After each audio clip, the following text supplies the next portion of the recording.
បាទសួស្តីបងប្អូននេះមកថតមេក្រាបនេះបាទបងប្អូន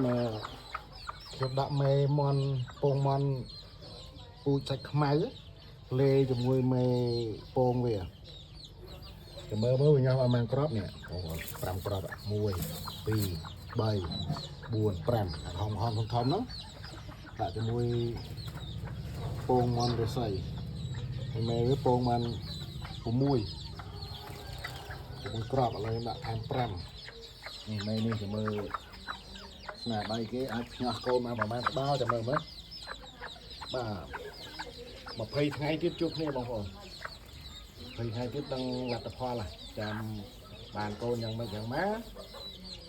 ចាំថតបង្ហាញឲ្យបងប្អូនមើលទៀតណាបា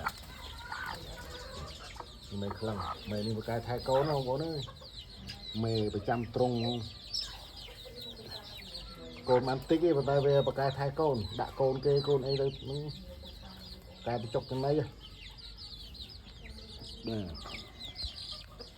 ហើយបងប្អូនចាំជួបគ្នា20ថ្ងៃទៀតណាបាទអរគុណច្រើន